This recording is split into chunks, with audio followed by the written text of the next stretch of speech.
అందరికీ నమస్కారం. నేను రమ. ఈ రోజు మనతో ఉన్నారు ప్రముఖ ఆధ్యాత్మికవేత్త డాక్టర్ కృష్ణమాచార్యులు గురువు గారు ఉన్నారు. మాట్లాడదాం. నమస్కారం గురువు గారు. శుభాకాంక్షలు. జయము అందరికీ శుభం. మా విన్ భక్తి ఛానల్ ద్వారా అందరికీ శుభములు చేకూరుగాక.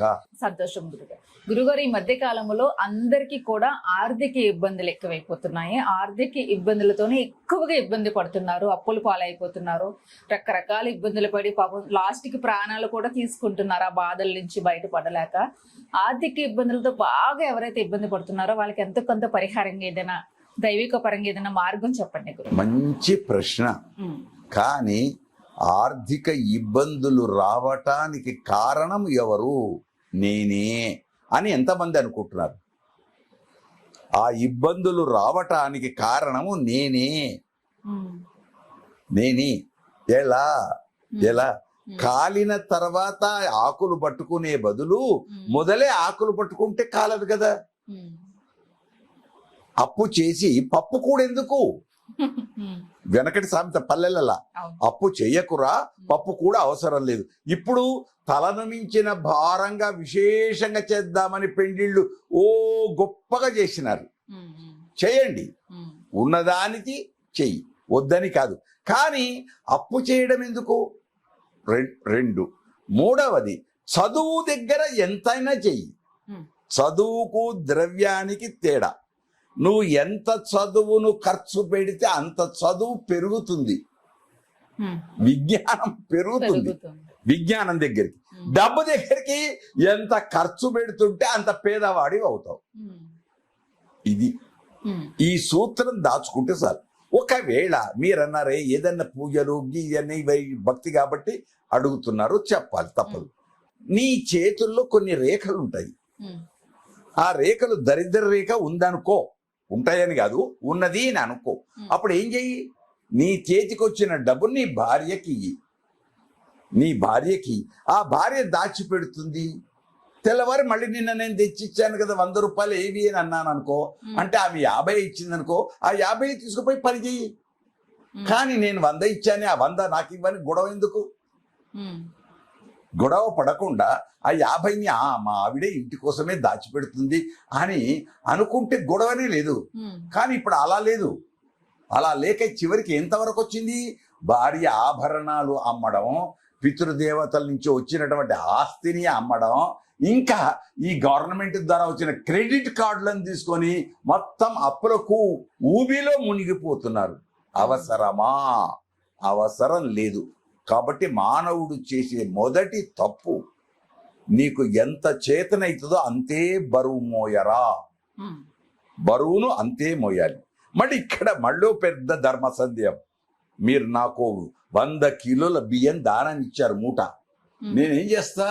కష్టమో సుఖమో ఎలాగో అలాగా అది ఇంటికి తీసుకెళ్తాను, అక్కడే పెట్టాను. ఏదో అలాగా తీసుకెళ్తాను. స్వార్థం, అది నాకు వచ్చింది నేను తీసుకెళ్తాను. మళ్ళీ నువ్వు అప్పు చేసేటప్పుడు కూడా ఎంతైనా నేను తీర్చుతాను అనే ధైర్యం నీకు ఉందా? ఉంది అనుకొని చేస్తావు. లేనప్పుడు 10 మందిని తిడతావు. మొట్టమొదటి ఆ తిట్లు పడేవారు భార్య. మొదటి కోపం భార్య. అత్త మీద కోపం, దుత్త మీద చూపించడు. దుత్త అంటే గురి, దాని వెనుక సామెత. దుత్త మీద, అలానే ఇంటి వాళ్ళ మీద చూపిస్తావు. అదెందుకు? నిజము తెలుసుకు మెలగాలి మనిషిలాగా. ఒక మంచి మాట వచ్చించండి, నిజము తెలుసుకు మెలగాలి మనిషిలాగా. మనిషికి ఒక గొప్పతనం, జంతువులోకి లేని గొప్పతనం మనిషికి ఉంది. ఏంటి?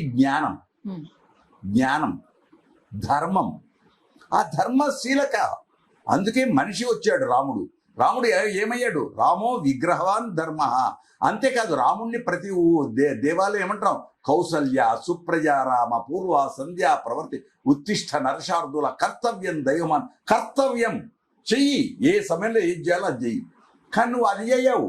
కానీ ఆదాయం బాగా రావాలి, నేను గొప్పగా కావాలి, ఉన్నదానికి సంతృష్టి పడు. 2 గమనించాలి ముందు మానవులు. రాజుకు మనిషికి తేడా 2. ఉన్నదానితో తృప్తి పడేవాడు రైతన్న. రైతు ఉన్నదానికి తృప్తి పడతాడు. రాజు తృప్తి పడకూడదు. రాజు తృప్తి పడ్డాడు అనుకో, సామంత రాజులు వస్తారు, రాజ్యాన్ని ఆక్రమిస్తారు. సామంత రాజులు వచ్చి ఆక్రమిస్తారు. రాజేమో రాజ్యాన్ని విస్తీర్ణం చేయడానికి ప్రయత్నించాలి, ఇతనేమో ఉన్నదానికి సంతృప్తి పడి ఉండాలి. ఉన్నప్పుడు దాన్ని అభివృద్ధి చెయ్యి, దాన్ని గొప్పగా మంచికి వాడు. మంచికి వాడకుండా ఈ కాలంలో, ఈ మధ్య కాలంలో స్వార్థం పెరిగిపోయింది, బాగా పెరిగింది. అది ఆలోచించుకొని ఇది అవసరమా, మళ్ళీ తప్పు పట్టకండి, మళ్ళీ దీంట్లో కూడా అంటారు. వీరేశలింగం పంతులు చరిత్ర చదివితే మనకు ఒకటి తెలుసు, ఆయన ఒకటి రాస్తాడు. ఈ మధ్య కాలంలో పెండిళ్లలో ఖర్చులు పెరుగుతున్నాయి, ఈ ఖర్చులు అవసరమా, ఈ ఖర్చే అల్లుడి గారికి ఇస్తే 2 ఏళ్లు భార్యాభర్తలు సుఖంగా ఉంటారన్నారు అప్పుడు వీరేశలింగం. మళ్ళీ ఇప్పుడు ఖర్చులు వేస్టేజ్ ఎక్కువ, ఒక తరం బతకొచ్చు, వ్యర్థం మొత్తం. తరమే బ్రతుకుతుంది. మీరన్న మంచి మాట, తరం బ్రతుకొచ్చు. ఆ ఆడంబరాలకు వెళుతున్నాం, ఎన్నెన్నో వెళుతున్నాం. వద్దని కాదు, ఆడంబరాలు వద్దు, దేనికని కాదు. అప్పు చేసి పప్పు కూడా వద్దు. ఉన్నంతలో దేనికో ఎంతవరకో అంతవరకే, దానికోసం నువ్వు కృషి చెయ్యి, అంతేనా. మళ్ళీ ఇప్పటిదాకా చెప్పేమే అమ్మవారి కటాక్షం, ఆరాధన చెయ్యి.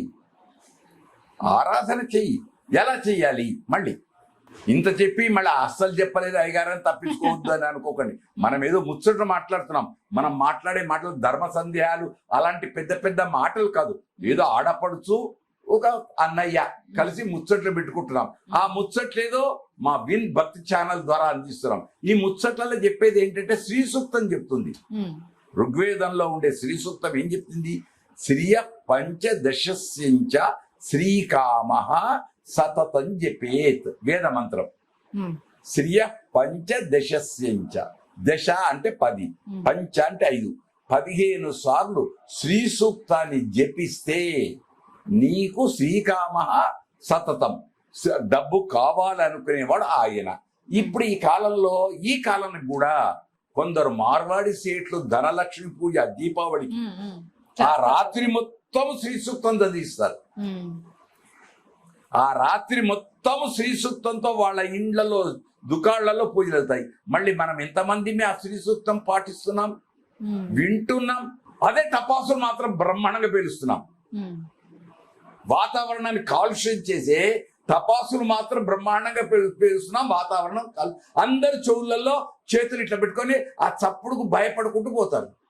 మళ్ళీ అది అవసరమా? శ్రీ సూక్తం అవసరమా? ధర్మో రక్షతి రక్షితః, తిరుమల శ్రీనివాసుడి యొక్క వాక్కు. మనం మంచిని పెంచుదాం, మంచిని పొందుదాం. కనుక అమ్మవారిని ఆరాధిద్దాం.